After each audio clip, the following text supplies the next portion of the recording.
Thank you for joining us today as we talk about developmentally appropriate classroom practices that augment an ongoing formative assessment process. The Race to the Top Early Learning Challenge Grant has 8 K-3 educational consultants, 1 for each region of the state. I am Nancy Costello, and I serve Region 8. With me today are 3 of my colleagues, and we serve the western part of the state. I will let them introduce themselves so you can become familiar with their voices. Good afternoon. I'm Cindy Dewey, and I serve Region 5. I'm Erica Beatty, and I serve Region 6. I'm Karen Lounsbury, and I serve Region 7. The rest of our team serves the eastern part of North Carolina. We're very excited to have a special guest with us today. Karen, would you please do the honors and introduce our guest? Our featured guest today is Dr. Eva Phillips, co-author of Basics of Developmentally Appropriate Practice, an Introduction for Teachers of Kindergartners. Dr. Phillips has over 29 years of experience working in the field of early childhood education. She taught kindergarten for 18 years in Johnston County Schools, where she served as a teacher leader. She was an educational consultant in the Office of Early Learning, where she supported Title I preschool and kindergarten. And Dr. Phillips was an assistant professor in the Birth Through Kindergarten department at Winston-Salem State University, and now she serves Winston-Salem Forsyth County Schools as the Ready Schools coordinator. Dr. Phillips served as the NCAEYC president from 2010 through 2012, where she continued to be a champion for quality early childhood education in the state of North Carolina. We are very fortunate to have Dr. Phillips joining us during this webinar. Welcome, Dr. Phillips. Thanks, Karen. I'm thrilled to be here. Due to the large number participating in the webinar today, it would not be possible to hear all of your voices, so everyone is muted. Therefore, we ask that you submit any questions or comments that you might have in the questions box on the dashboard. This box appears on the right-hand side of your screen. We will be asking Dr. Phillips to answer some of your questions about developmentally appropriate practices during the webinar. The focus of this webinar is on developmentally appropriate practices. We will align these best practices to the vision of the North Carolina K-3 formative assessment process. If you need background information on our vision for that K-3 formative assessment process, please visit our wiki. All of our past presentations are located on the wiki, and you will be able to access a recording of this webinar there in the very near future. Those questions not answered during our presentation today will be addressed on the FAQ page. The wiki can be found on DPI's Wiki Central. Once on Wiki Central, look for the tile with the 2 children holding hands. The title is K-3 Assessments. Our goals for today's webinar are to help you develop an understanding of the core concepts of developmentally appropriate practices, to connect developmentally appropriate practices to our vision of the K-3 formative assessment process, and for you to learn about current developments. That will include the upcoming kindergarten entry assessment pilot and the continued work of the K-3 formative assessment design. Karen, will you start us off, please? Thanks. Well, our first goal today is to give you information in order for you to develop an understanding of the core concept of developmentally appropriate practices, also known as DAP. At the end of this section, there will be an opportunity for us to address your questions that pertain to DAP. DAP requires both meeting children where they are, which means that teachers must get to know their students well, and enable them to reach goals that are both challenging and achievable. All teaching practices should be appropriate to children's age and developmental status, attend to them as unique individuals, and responsive to the social and cultural contexts in which they live.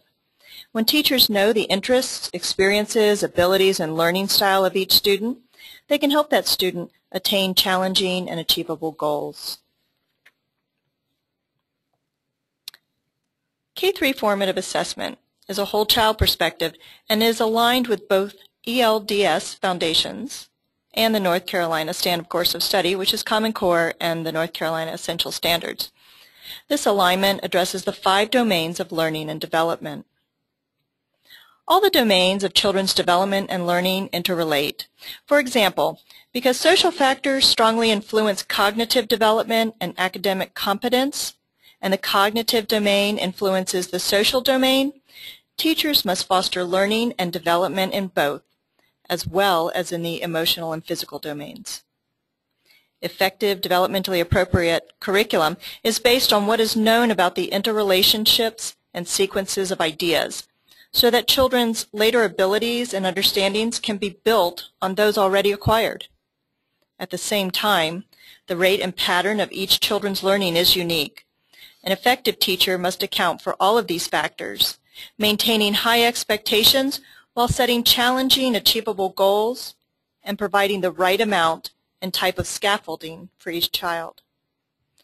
Children's learning experiences across early childhood years, birth through age 8, need to be far better integrated and aligned, particularly between pre-kindergarten and K-3.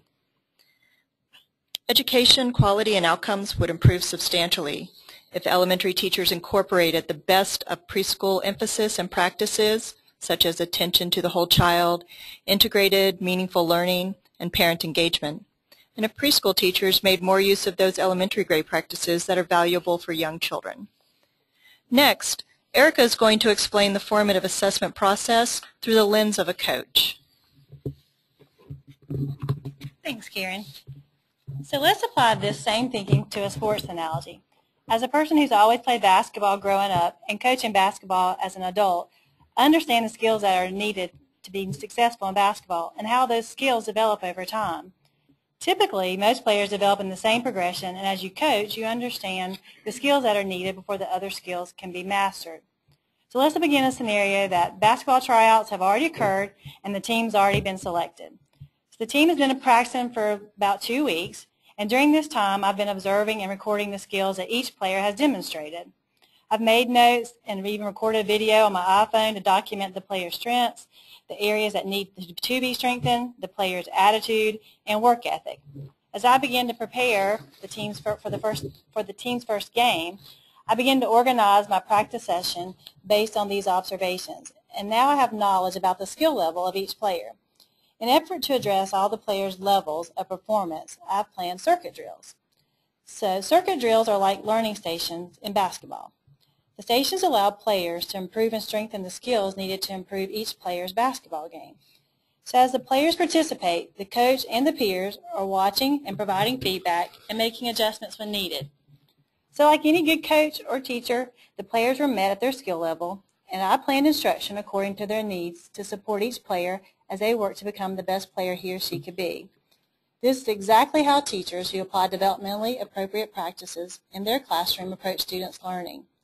These teachers know students are perfect right where they are and plan instruction and activities to ensure each student's success.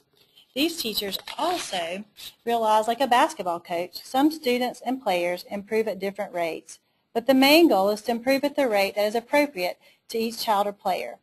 So this time I'll let Karen continue talking about developmentally appropriate practices. Thanks, Erica. From the 3 core considerations of DAP, we know that best practice is based on knowledge, not assumptions, of how children learn and develop. Knowing what is typical at each age and stage of early development is crucial. This knowledge helps us decide which experiences are best for children's learning and development. What we learn about specific children helps us teach and care for each child as an individual. By continually observing children's interaction with the physical environment and others, we learn about each child's interest, abilities, and developmental progress. We must make an effort to get to know the children's families and learn about the values, expectations, and factors that shape their lives at home and in their communities. This background information helps us provide meaningful, relevant, and respectful learning experiences for each child and family. Developmentally appropriate practice does not mean making things easier for children. Rather, it means ensuring that goals and experiences are suited to their learning and development and challenging enough to promote their progress and interests. Intentional and effective teachers strive to balance accountability and standards, what children need to learn, with all that is known about how students learn best, while remaining true to what is developmentally appropriate for all children. An intentional teacher who understands this balance provides materials and experiences that continue to promote learning and development while supporting students in developing the skills and concepts encompassed in the goals and standards. In our next section, Dr. Eva Phillips will talk about the 5 fundamental concepts of developmentally appropriate practice. Thanks, Karen. As Karen shared, implementing developmentally appropriate practices is all about striking that balance between what and how of learning. So what I want to do is dig a little deeper into these core considerations and think about the how and how it's based on knowledge of young children's development and learning. And that results from the process of teachers making decisions about the well-being and education of children based on what is age-appropriate, individually appropriate, and appropriate to children's social and cultural contexts. Through these decisions teachers make, the developmentally appropriate framework translates into high-quality experiences for all children. The National Association for the Education of Young Children describes these guidelines as 5 points on a Mariner star, a star that guides our journey in helping children learn best. Each point of the star represents one vital part of what teachers and schools do to achieve key goals for children. None can be left out or shortchanged without seriously weakening the whole. The 5 points on the star pictured here are creating a caring community of learners, teaching to enhance development and learning, planning curriculum to achieve important goals, assessing children's development and learning, and establishing reciprocal relationships with families. I will spend the next few minutes giving you some highlights about each of these points and offering you some opportunities to ponder what these points look like in your own classrooms or classrooms that you visit. As I discuss each component of the star, you will see photographs from several classrooms throughout our state that will give you a few images of what DAP, developmentally appropriate practices, might look like. I encourage you to view these photos from the perspective of each of the concepts being discussed. Also, the information I will be sharing with you comes from 2 main sources from NAEYC. In particular, the 3rd revision of the Developmentally Appropriate Practice in Early Childhood Programs, serving children from birth through age 8, and also Basics of Developmentally Appropriate Practice, an Introduction for Teachers of Kindergartners. Both would be excellent resources if you're interested in learning more about DAP. So let's take a look at this first component of DAP, creating a caring community of learners. In developmentally appropriate classrooms, children experience nurturing and positive relationships. They feel part of something special. And within that community, they naturally grow into responsible members of a democratic society. Children learn best when they are a valued part of a community of learners. In other words, they are important members of a collaborative group in which all participants have the responsibility to consider and contribute to one another's well-being and learning. The role of the teacher is to provide a physical, emotional, and cognitive environment conducive to that development and learning. The foundation for the community is consistent, positive, authentic, and caring relationships between the adults and children, among teachers, and between teachers and families. There are many effective ways for teachers to create a caring community of learners for children from birth through the primary grades. Some of these include teachers ensuring that the following things occur. Each member of the community is valued, respected, and included, and that children learn to respect and acknowledge and value differences of all kinds. Children hear and see their home language and culture reflected in the daily interactions and activities of the classroom. Positive relationships are intentionally built and are important contexts through which children develop and learn. The overall climate of the classroom is positive, enjoyable, and engaging, where children have opportunities to play together, collaborate on investigations and projects, talk with their peers and adults in order to enhance their development and learning. Now, each member of this community is accountable to the others to behave in a way that's conducive to the learning and well-being of all. And teachers work really hard to support children in developing responsibility and self-regulation. The physical environment is designed, organized, and maintained to protect the health and safety of the group and to support young children's physiological needs for activity, sensory stimulation, fresh air, rest, and nourishment. It's also arranged to support children's development of independence and self-efficacy.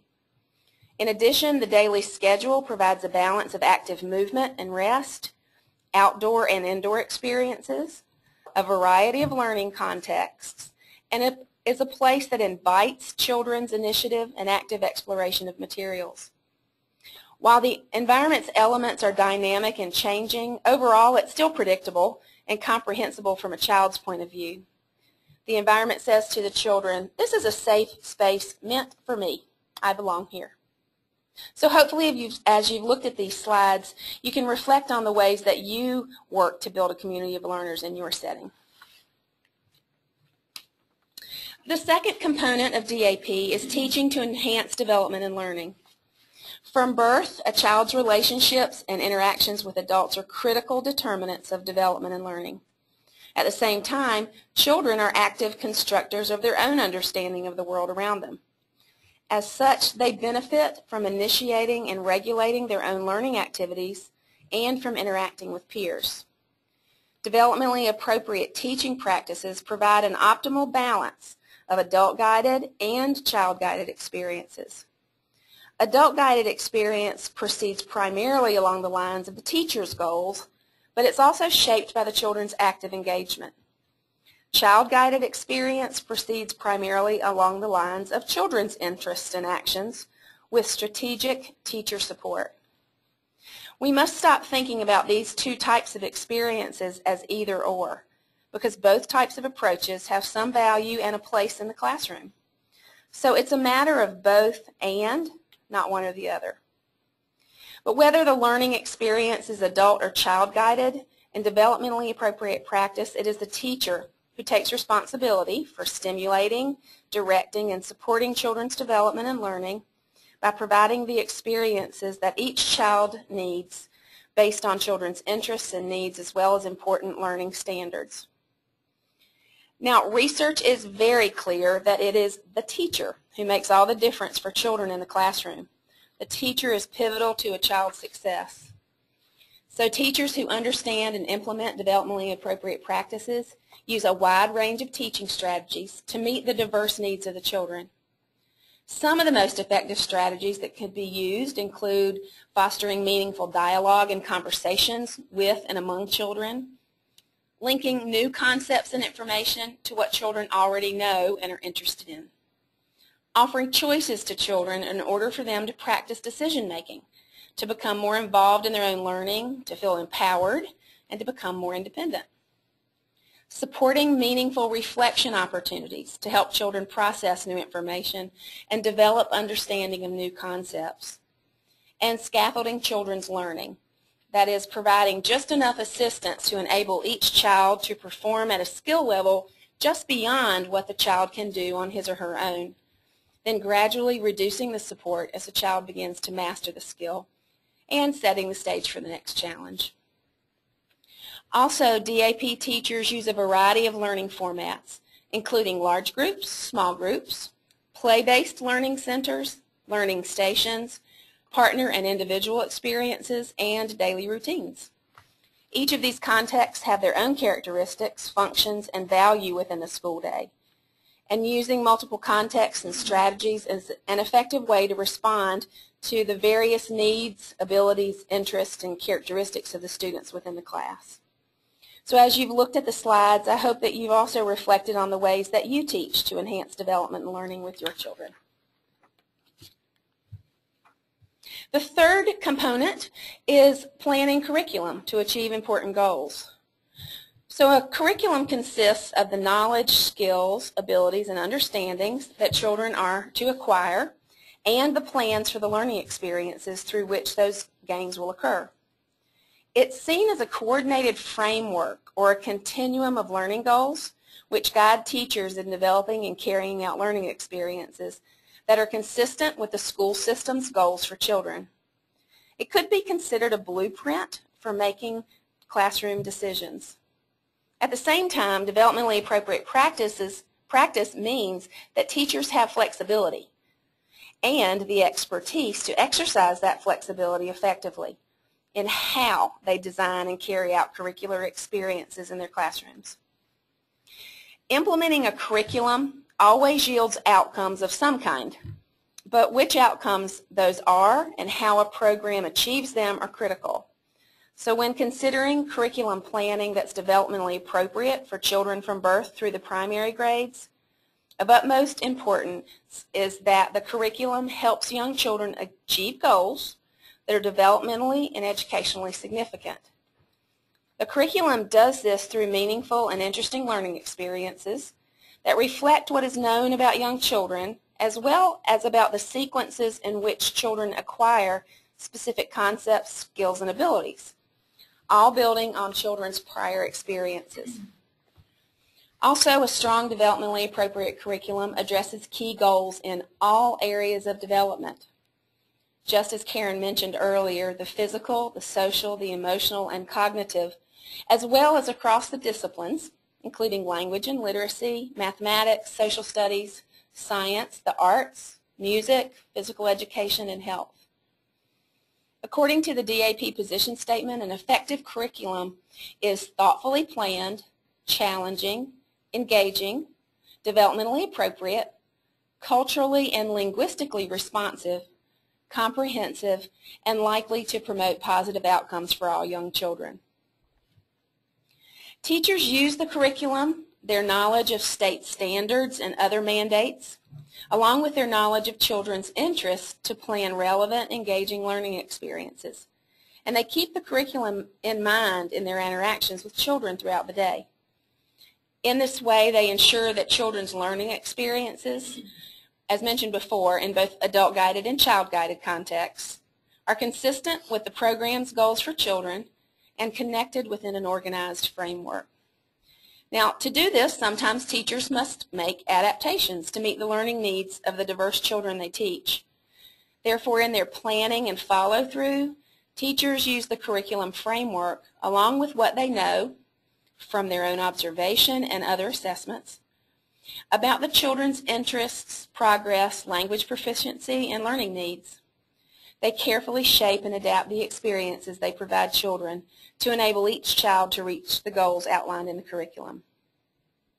Teachers also plan curriculum experiences that follow logical sequences and progressions and that allow for depth and focus. That is, the experiences do not skim lightly over a great many content areas, but instead they allow children to spend sustained time with a more select set of information. Teachers plan curriculum experiences that integrate children's learning within and across the domains while making meaningful connections a priority in the learning experiences they provide children. When learning is meaningful, integrated, and in-depth, children are more likely to retain it. So now I hope you've been thinking about ways that you plan and implement effective curriculum to meet the goals for your children. In the fourth point of the STAR, we think about assessing children's development and learning. Now, assessment of children's development and learning is essential for teachers in order to plan and implement and evaluate the effectiveness of the classroom experiences they provide. Assessment also is a tool for monitoring children's progress toward a program's desired goals. In developmentally appropriate practice, the experiences and the assessments are intentionally linked. Teachers cannot be intentional about helping children to progress unless they know where each child is with respect to learning goals. Assessments include teachers' observations of what children say, do, write, and make, as well as more formal assessments. Authentic assessment is tied to children's daily activities and not in unnatural settings. Teachers assess what each child can do independently, collaboratively with peers and adults, in groups, and during scaffolded situations so that children can demonstrate their competence in different ways. Teachers record evidences of learning and use that information to adjust their teaching moment by moment. Teachers collect evidence through observing, asking, listening, and checking. Documentation is collected throughout the year and could include written notes, audio and video samples, photographs, and children's work samples.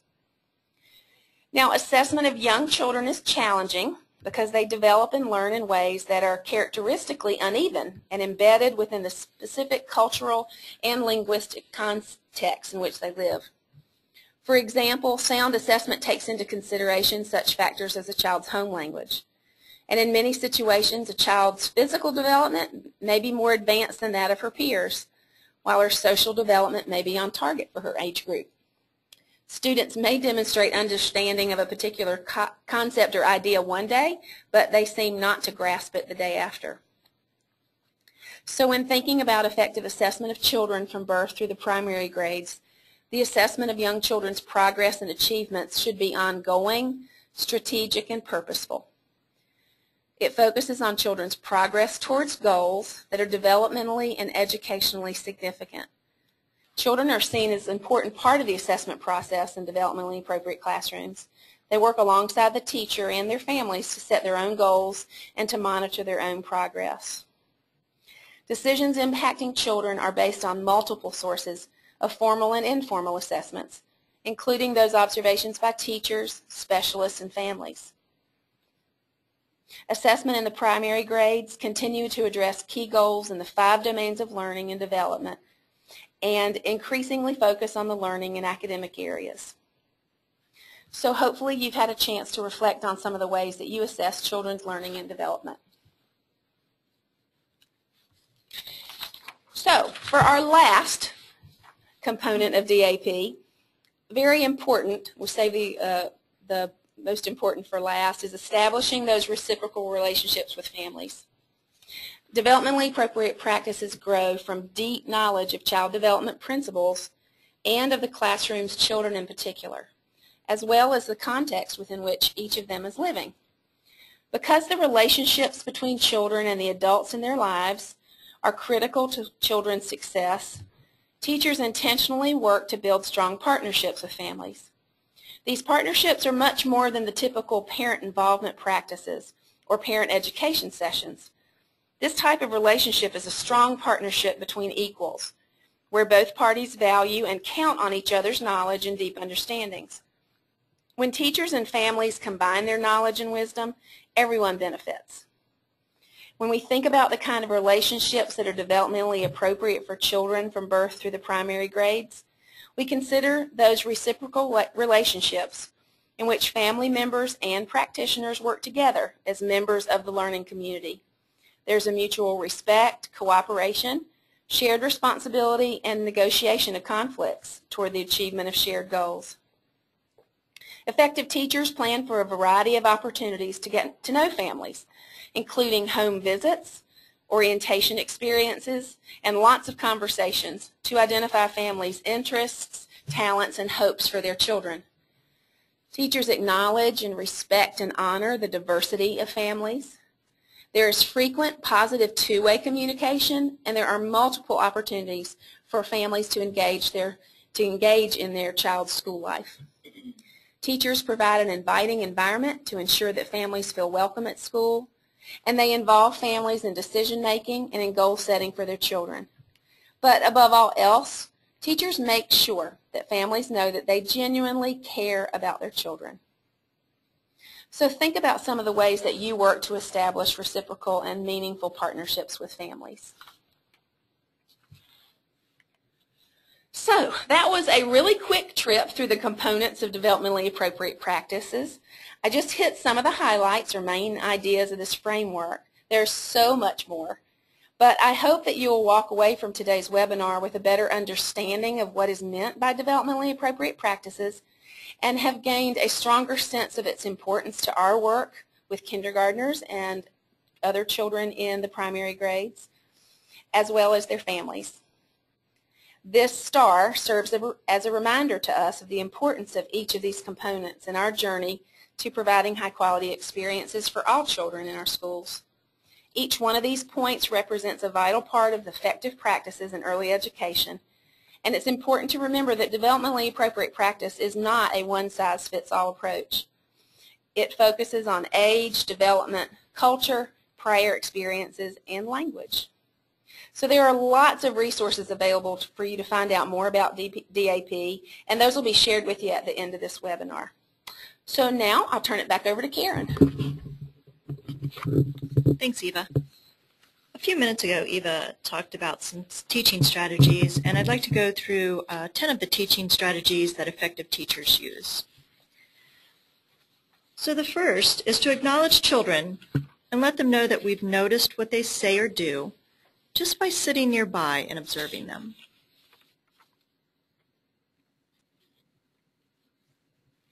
A second strategy used is to focus on and encourage persistence and effort.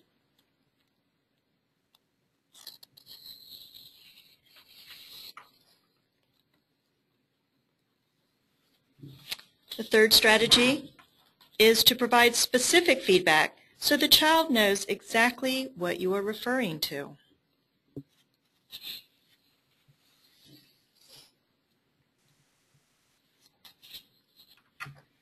The fourth strategy is to be the child's model.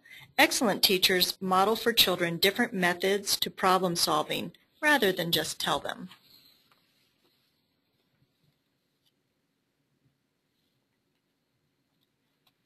When there is a procedure that needs to be done a certain way, such as writing or forming letters, excellent teachers demonstrate the correct way to do it. A sixth strategy of effective teaching strategies is for teachers to create or add a challenge to a task so that the task goes a bit beyond what the child can do. In some cases, the teacher can actually reduce the challenge to meet the children where they are, for example, by simplifying the task.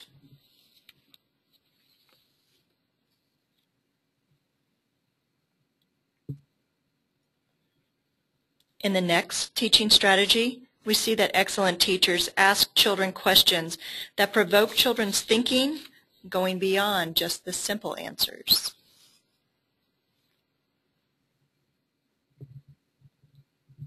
The eighth teaching strategy has the teacher giving assistance, such as a clue or a hint, to help children work on the edge of their current competence.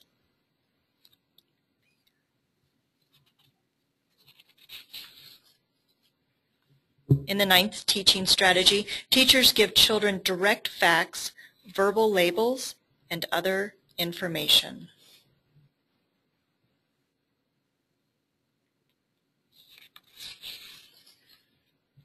The last effective developmentally appropriate practice teaching strategy I'd like to mention is that excellent teachers give directions for children's actions or behaviors so that the students can be successful in whatever task they are attempting.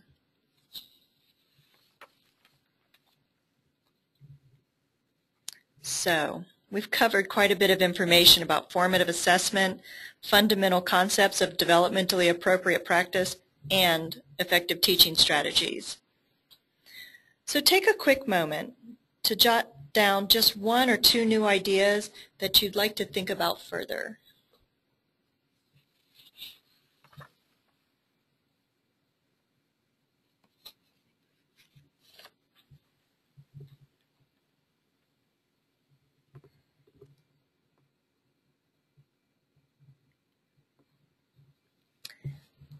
This is all about intentional and effective teachers knowing how to teach young children using best practices and meeting standards while remaining accountable. Now next, Erica has some directions for you. Thanks, Karen. Okay, that was a lot of information in a short time, so we feel like this is a really good time to take some of the questions that we've had in the question box about developmentally appropriate practice. So for the next 3 minutes, our presenters will try to answer as many questions as time allows. So if you have some questions at this time, if you'll enter those, and just know that we will take a break one more time during the webinar to answer any questions you may have. If your question is not answered during this webinar, remember that all questions will be answered and posted to our wiki following the webinar. So our first question is, how do you address instances where students lack prior knowledge and experiences? Dr. Phillips, can you answer that? Would you mind? Sure. We know that specifically in kindergarten, children come from so many different places and so many different experiences that really getting to know them at the very beginning of the year is critical. So finding a way to connect with families is the first step in making sure that that you're understanding what students' prior experiences are. And then based on that knowledge, you have to think about what your expectations are and what your experiences will be to support those children. Children learning from each other, finding out about things that children are interested in and incorporating those ideas and topics and concepts within these relevant, meaningful opportunities is the best way to do that. But I think kindergarten teachers in particular really have to be open at the very beginning of the year in particular to think about who their children are, what they know about young children's typical development, what they know about these individual children, and create experiences that will meet the needs of all of those children. Not too easy, but definitely what kindergarten teachers really need to do at the very beginning, and taking time at the beginning of the year to do that, to build that community of learners, to help children understand what it means to be in school, to think about routines and helping children learn the routines and figure out how to be in school is one of those first steps too. Thank you, Dr. Phillips. We do have one more question, so if there's anyone else who has any questions, if you'll enter them at this time. Our last question is, with the growing awareness and emphasis on developing academic language in all students, what is considered developmentally appropriate teaching practices and content for early learners for students in pre-K and kindergarten? Wow. That's a big question. I really think that it goes back to the conversations we've had about the how and the what, and that no matter what our standards are, whether they're Common Core or they evolve into something else, including essential standards, it's the how that we expose children to these concepts, how we plan experiences that are developmentally appropriate. So, as North Carolina teachers, we have specific standards that we are to teach, and so what you have to do is figure out where children are in relation to those goals and standards, and then provide as active and engaging and as meaningful opportunities for children to learn those new skills, to practice those new skills in ways that research and theory tell us are appropriate for children who are 5 and 6 years old. So really focusing on active learning and all the things that we know about young children is the best way to do that. Children can learn the academic language. It's the how we do it so that it's meaningful and that it becomes part of their daily routines and their language that they use in and out of school. Great. We do have 2 more questions, but I think we only have time for 1 more question. But just know that if it's not addressed during this time, we will take a break during our second question session in our webinar. So the last question for this time is, assessment is most beneficial if family is involved. This happens all the time when a teacher assesses a child and a parent says, well, they can do that at home. How do you address that with the parent? That goes back to the beginning of school again, where you work really hard to build strong partnerships with families.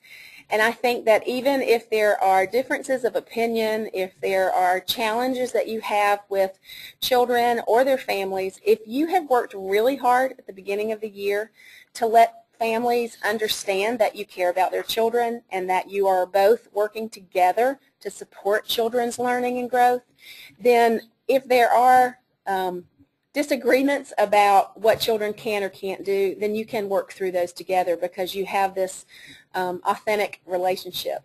You know, I think we also know that children can do some things at home that they don't show at school, and that they can do some things at school that they can't do at home. And I think acknowledging that, it kind of goes back to the development of children and how it's uneven.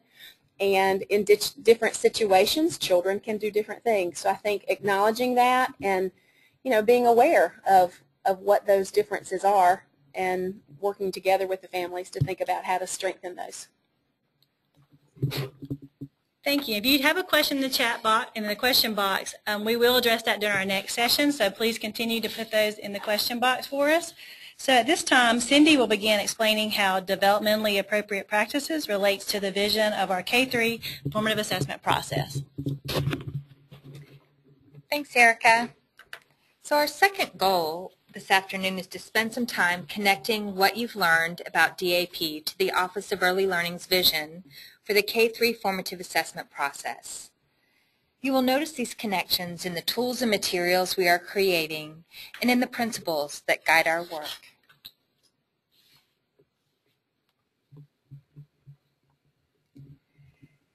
Earlier in the webinar, Karen introduced the 3 core considerations of DAP.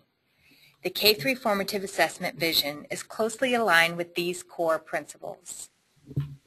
The first core consideration of DAP is knowing about child development and learning. This knowledge helps us decide which experiences are best for children's learning and development.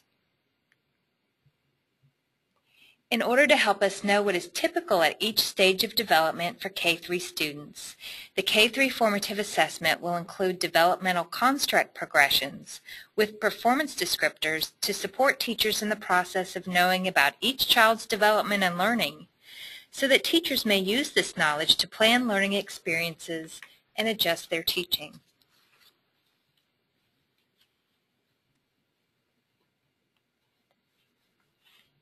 The second core consideration of DAP is knowing what is individually appropriate. What we learn about specific children helps us teach and care for each child as an individual.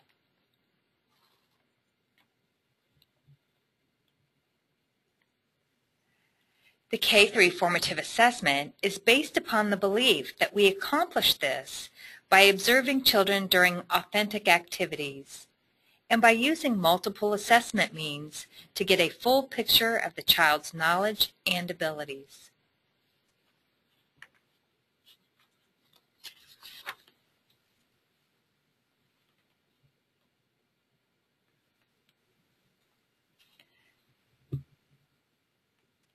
The third core consideration of DAP is knowing what is culturally important. We must make every effort to get to know the children's families and learn about the values, expectations, and factors that shape their lives at home and in their communities. This family input gathered through various means in the K-3 formative assessment process will help us provide meaningful, relevant, and respectful learning experiences for each child and family.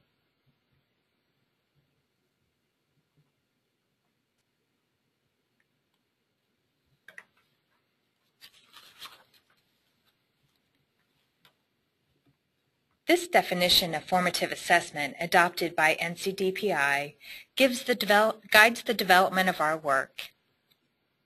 The North Carolina State Board of Education and Department of Public Instruction has, as one of its priorities, the development of a comprehensive K-3 assessment system that informs instruction and supports students' academic success. The K-3 formative assessment will be one component of this comprehensive assessment system. Its purpose will be to inform teaching and learning. Therefore, it will be formative in nature.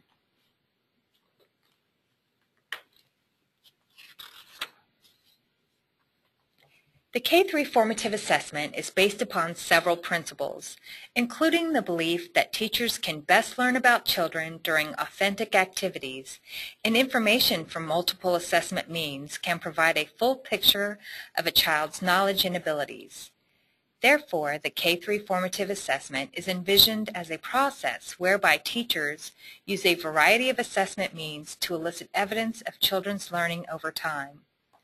Assessment means fall into the following categories: situations, tasks, observations, and family input.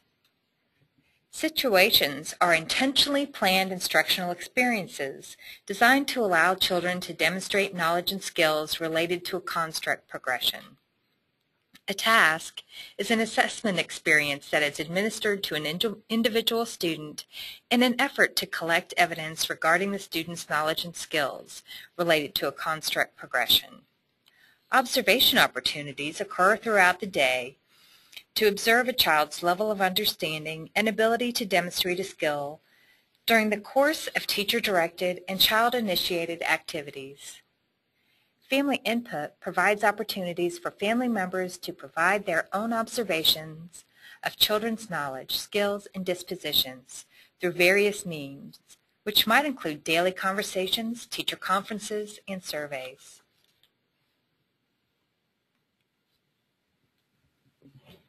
The K-3 formative assessment work began with a think tank report commissioned by Dr. June Atkinson, the Assessment for Learning and Development in K-3. This foundational report guides our work.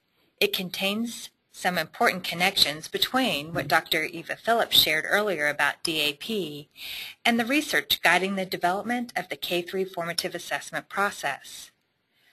We've pulled a few key findings from the report to highlight these important connections. For example, cognitive skill development depends upon active engagement in developmentally appropriate education, and students' awareness of their gaps in understanding are guided by the questions and prompts of teachers during developmentally appropriate instruction.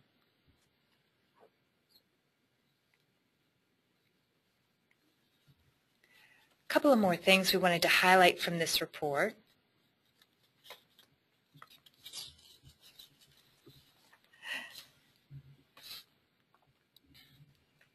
As we focus on the teaching of fundamental skills, this teaching must be developmentally appropriate to meet the needs of our students. And our students will thrive when our instructional decisions are developmentally appropriate. If you'd like additional information about the think tank report, the full think tank report and a webinar are located on the front page of our wiki for your review.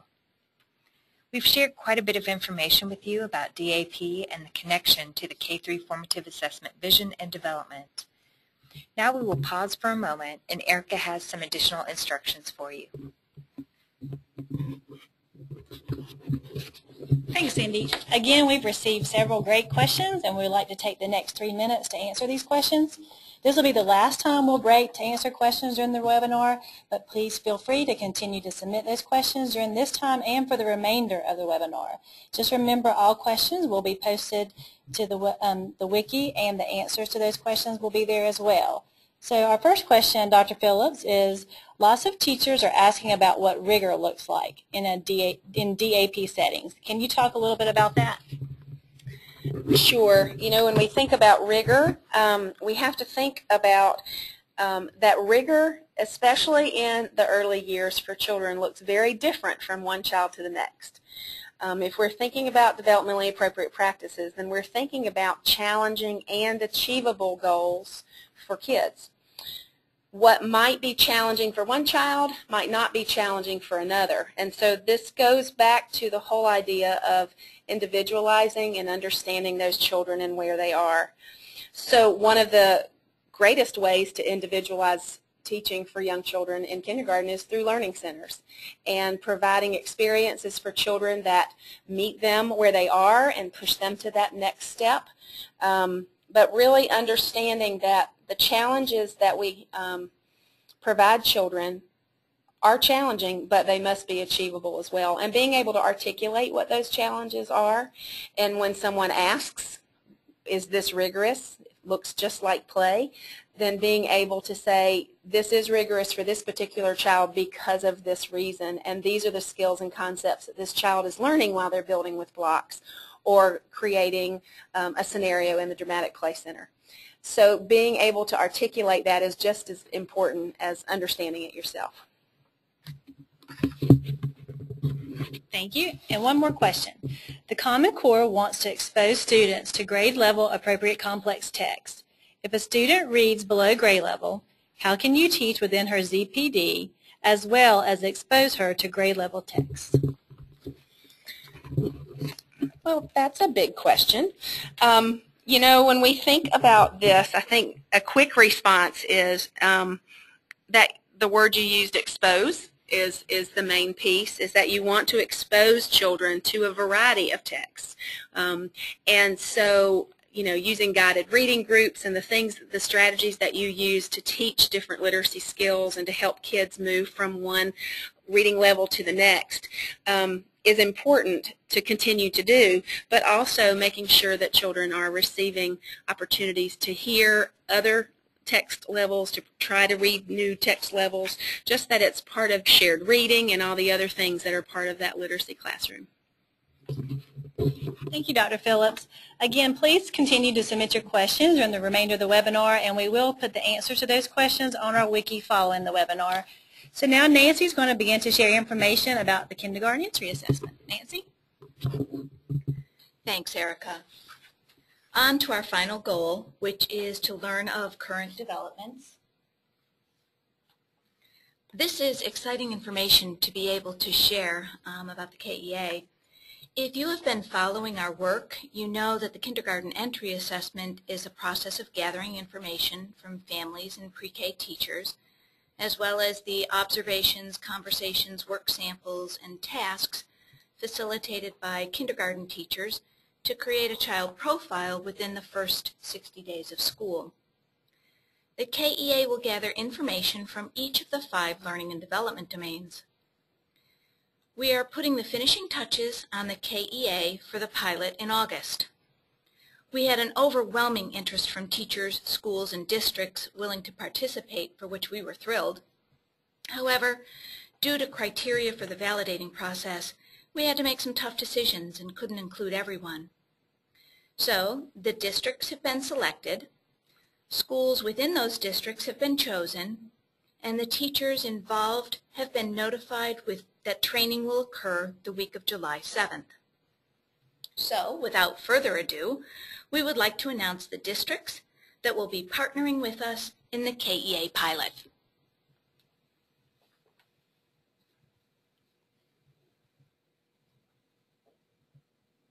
UNC Charlotte is conducting the pilot in collaboration with DPI.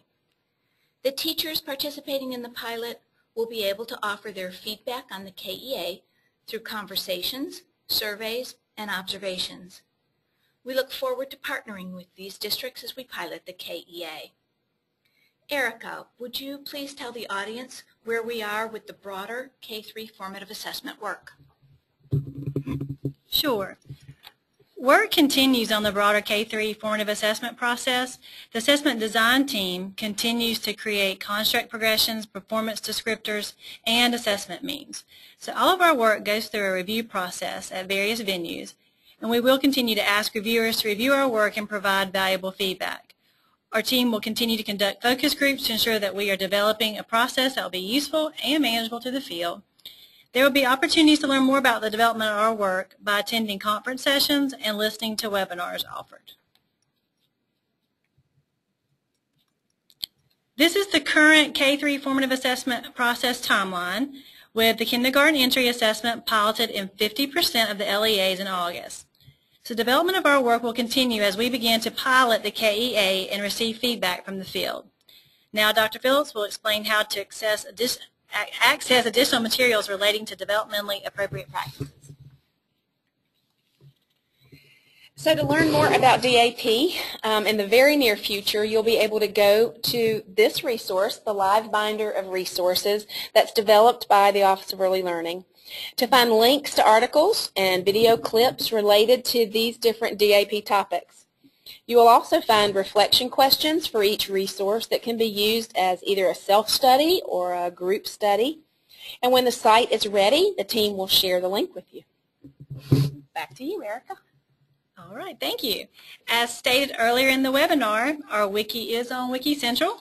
To stay updated and connected, please join our listserv on the wiki, on the front page of the wiki. And you'll also find links to information about the K-3 formative assessment process, presentation, resources, an FAQ page, and our team contact information on the navigation bar on the left.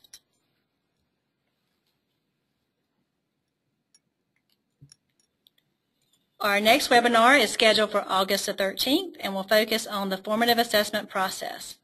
So from all of us on the K-3 formative assessment process team, thank you for joining us today, and we look forward to building a relationship with you in various ways in the future. We hope you enjoy the rest of your afternoon.